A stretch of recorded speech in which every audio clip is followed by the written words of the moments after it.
Awasthi classes में आप सभी प्रतियोगी छात्रों एवं छात्राओं को स्वागत है। मैं आरपी अवस्थी आप सभी विद्यार्थियों को नमस्कार करता हूं।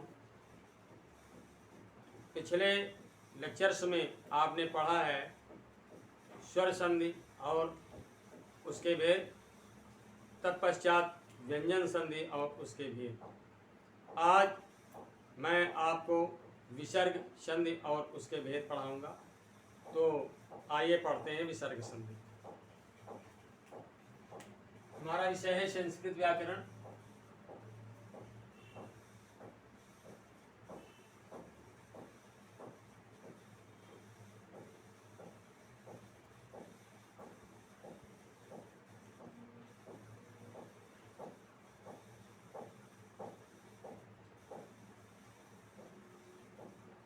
संस्कृत व्याकरण के अंतर्गत हम पढ़ रहे हैं संधि प्रकरण।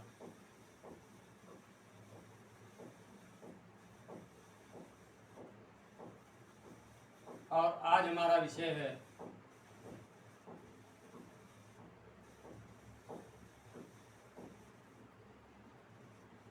विसर्ग संधि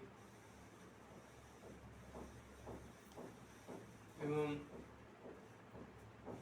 उसके भेद।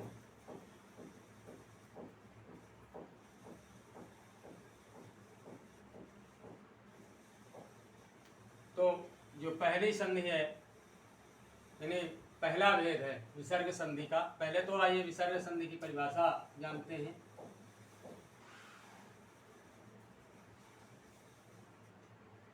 विसर्ग संधि, ठीक, परिभाषा क्या है इसकी?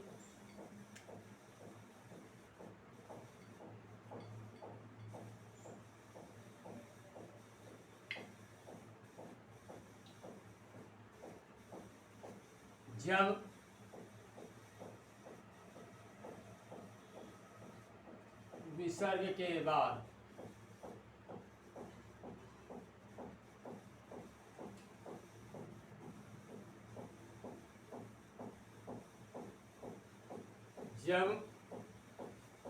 विसर्ग के बाद कोई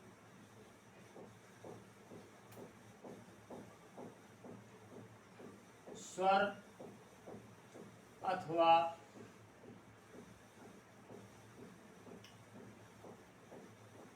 व्यंजन आता है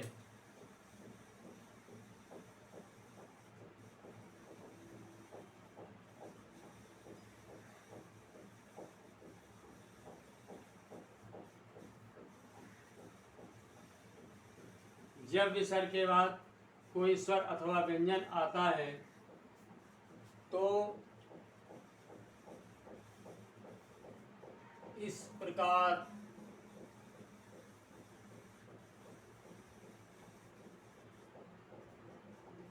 से हुआ परिवर्तन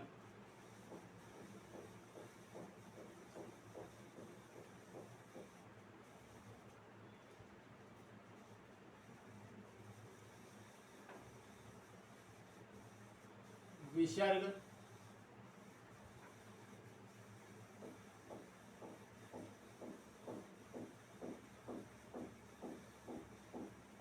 संधि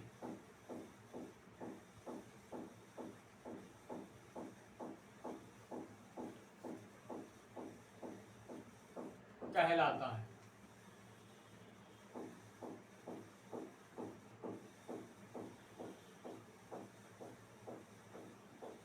समझ आ गई होगी बात। जब विसर्ग के बाद कोई स्वर या व्यंजन आएगा तो स्वाभाविक है कि कोई न कोई परिवर्तन होगा, और इस प्रकार जो परिवर्तन होगा वह परिवर्तन किस नाम से जाना जाता है? विसर्ग संधि के नाम से। विसर्ग आप जानते हैं किसी भी वर्ण के आगे जो दो बिंदु लगाए जाते हैं विसर्ग कहलाते हैं। जैसे मान लीजिए सा है और सा के आगे हमने दो बिंदु लगा दीजिए, ये जो है शह हो गया, यानी विसर्ग का उच्चारण शह होता है। हम का के आगे दो बिंदु लगा देते हैं तो ये दो बिंदु विसर्ग कहलाते हैं और इसका उच्चारण हा होगा। तो का के आगे ये दो बिंदु लगने पर इसका उच्चारण कहा होगा, कहा। ठीक है, तो समझ में आ गया होगा। अब पहला भेद है जो इसका, वो देखिए, पहली जो संधि है वो है सत्व संधि। सत्व संधि, सूत्र है इसका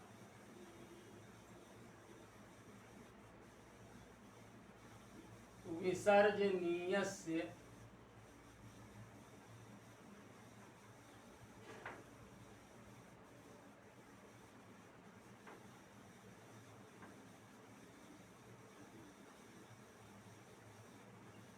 साह, विसर्जनीयस्य साह।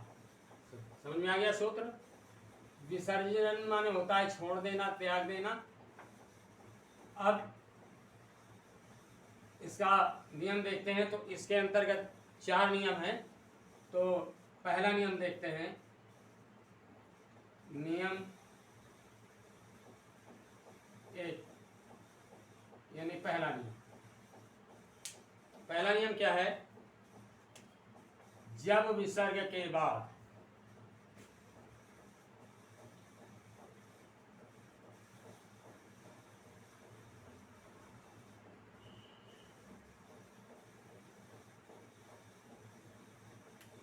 जब विसर्ग के बाद ता वर्ग का पहला या दूसरा वर्ण आता है,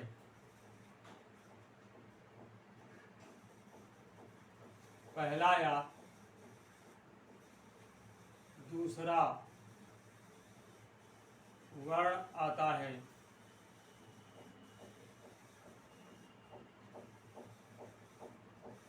तो विसर्ग का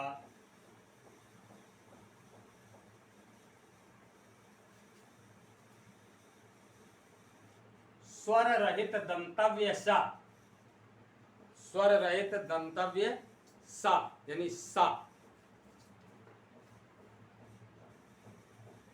ये हो जाता है।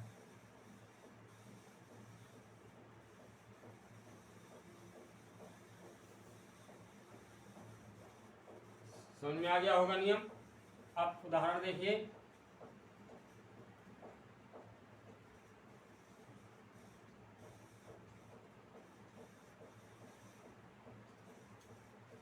रामः प्लस चलति,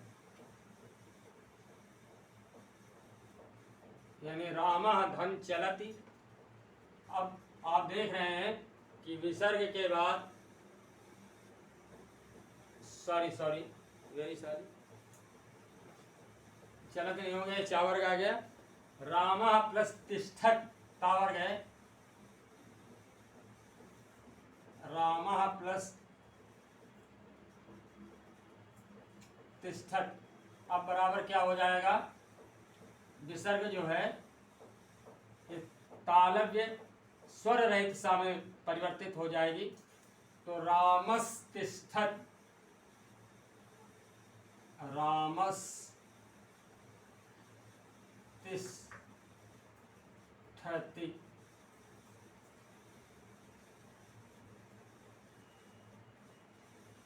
समझ में आ गया होगा? रामस तिष्ठत। नेक्स्ट एग्जाम्पल देखिए, अगला उदाहरण, नमः धनते। ये उदाहरण जो है विभिन्न परीक्षाओं में पूछा गया है। क्या हो जाएगा? नमस्ते। इसी तरह से नेक्स्ट एग्जाम्पल देखते हैं,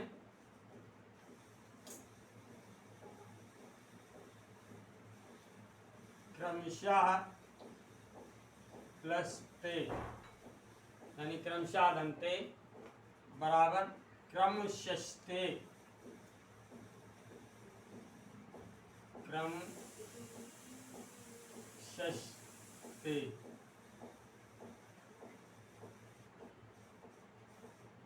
समझ आ गया होगा। इसी तरह से एक एग्जाम्पल और देख लीजिए, निह प्लस तारण, निह धन तारण। अब देख रहे हैं आप कि तावर्ग का प्रथम वर्ण आया है, तो जो परिवर्तन होगा या विकार होगा वो होगा निस्तारण।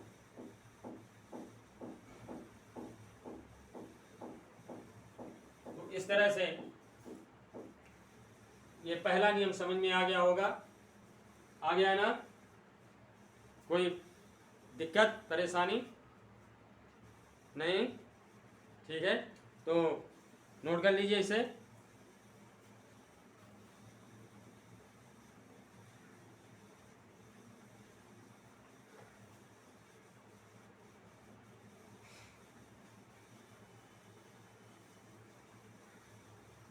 अब आइए दूसरा नियम देखिए।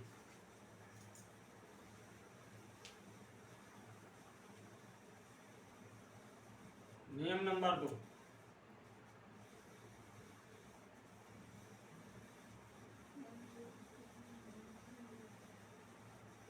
नियम 2 क्या है?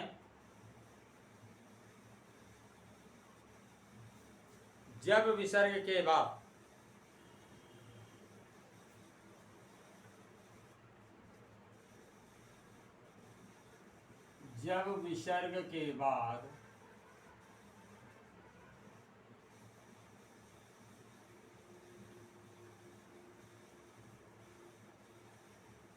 च अथवा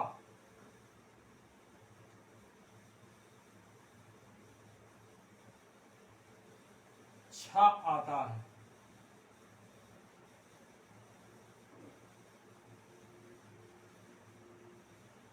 तो विसर्ग का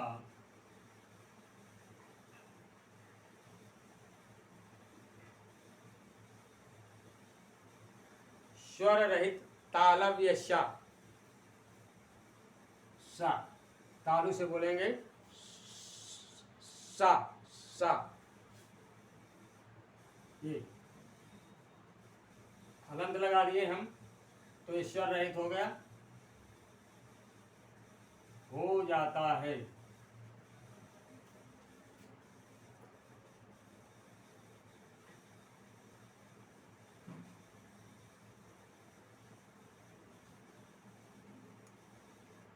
ठीक है, जब विसर्ग के बाद चा अथवा छा आता है तो विसर्ग का सा हो जाता है।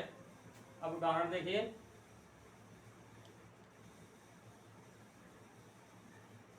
पहला उदाहरण, रामः धन चलति।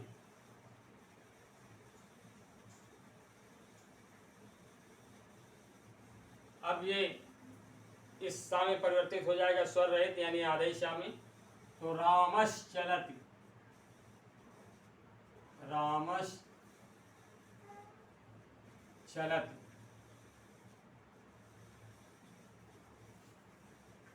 ओके,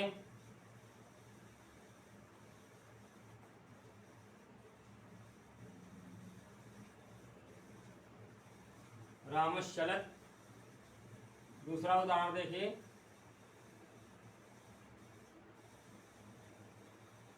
भानु धन छलति।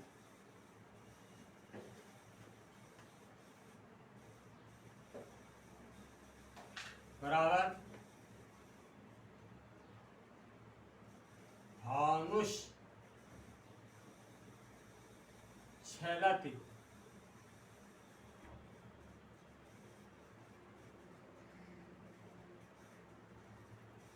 भानुष छलति। नेक्स्ट एग्जाम्पल देखिए,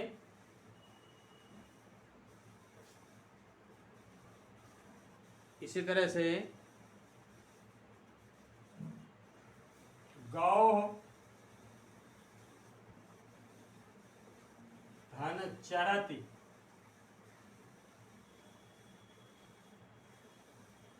बराबर हो जाएगा गौश्चरत, गौश्चरति।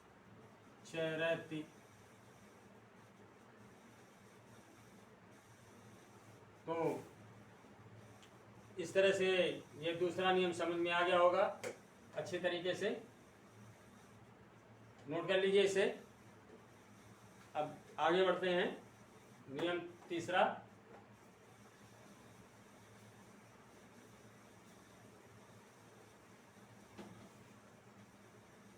तीसरा नियम क्या है?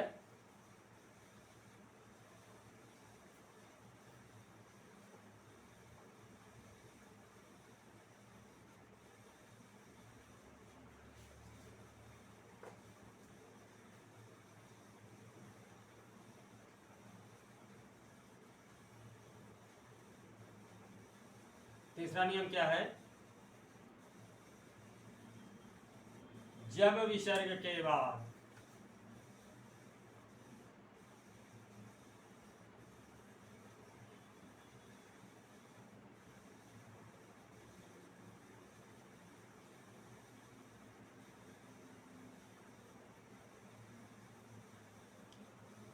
टा अथवा थ आता है, टा अथवा थ आता है,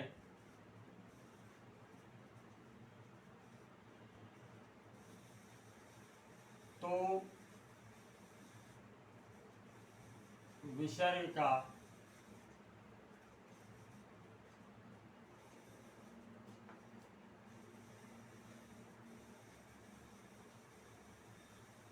मूर्धव्य, तो विसर्ग का मूर्धव्य स्वर रहित सा हो जाता है। ये मूर्धव्य सा है तो ये हम हलंत लगा दीजिए, स्वर रहित हो गया, ठीक है, हो जाता है।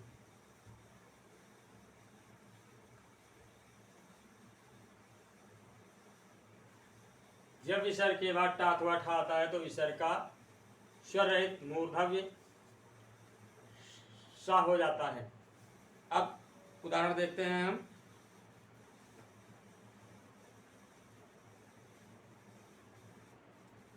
उदाहरण देखिए, धनु हूं, धन टंकार बराबर धनुष टंकार, धनुष टंकार।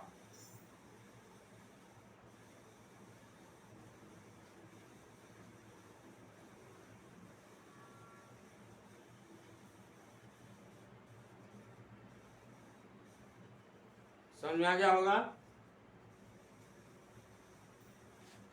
अगला उदाहरण देख लीजिए।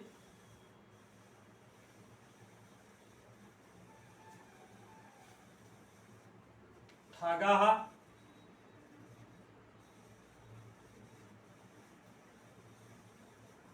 धन ठगति,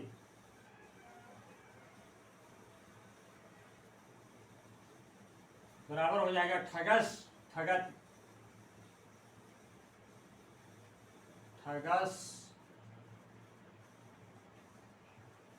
ठगति।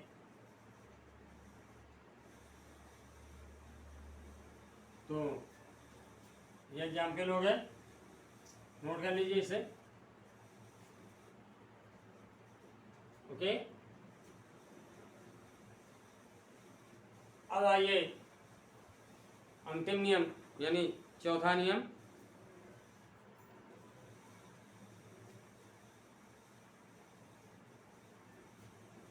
जब विसर्ग के पहले नियम 4, नियम 4 क्या है? नियम 4, जब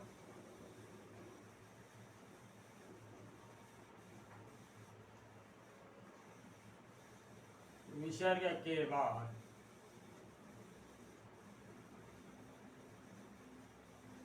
का, खा अथवा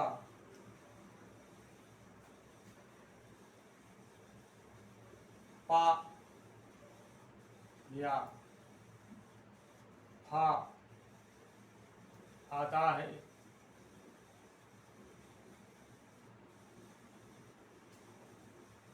तो विसर्ग का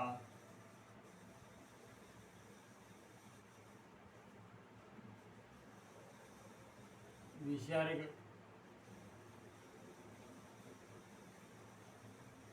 ही रहता है।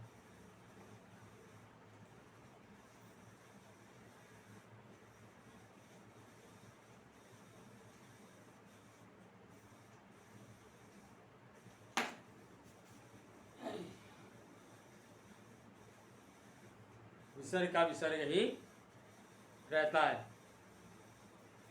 एग्जाम्पल देखिए, उदाहरण काह धन कथयति।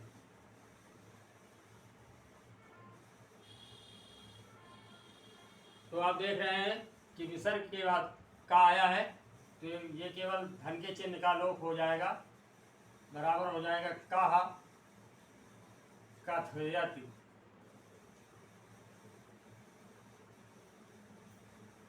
ठीक है, नेक्स्ट एग्जाम्पल देखिए,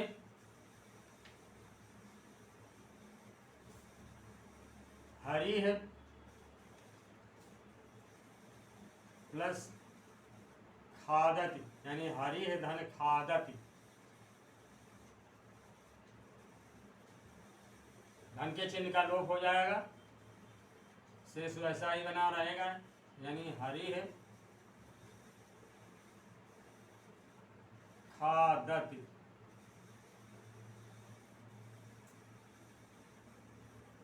इसी तरह से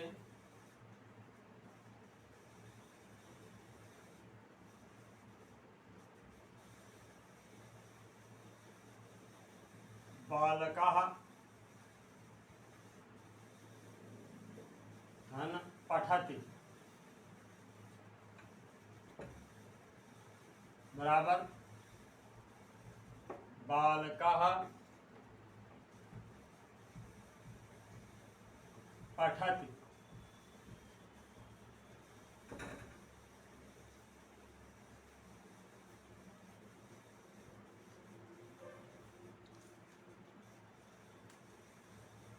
और एक एग्जाम्पल और देख लीजिए, वृक्षा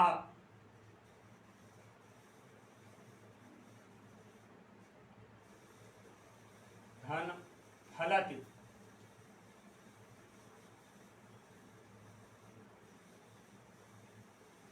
ये बराबर हो गया वृक्षा फलति।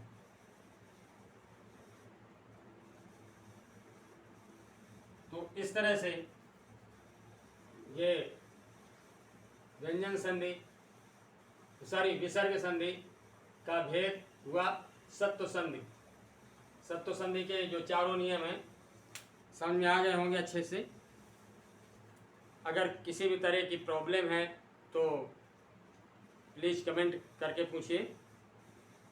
और मैं अपने अध्यापन का समापन करूं इससे पूर्व एक अनुरोध करना चाहूँगा कि प्लीज़, मैं आपके कैरियर के लिए इतना स्वयं उत्साहित हूँ, शुभेच्छु हूँ, तो मेरे चैनल अवस्थी चैनल को अवश्य सब्सक्राइब करें, इसे लाइक करें, शेयर करें। भविष्य की अच्छी शुभकामनाओं के साथ मैं आपसे फिर नेक्स्ट लेक्चर में मिलूँगा। तब तक के लिए नमस्कार।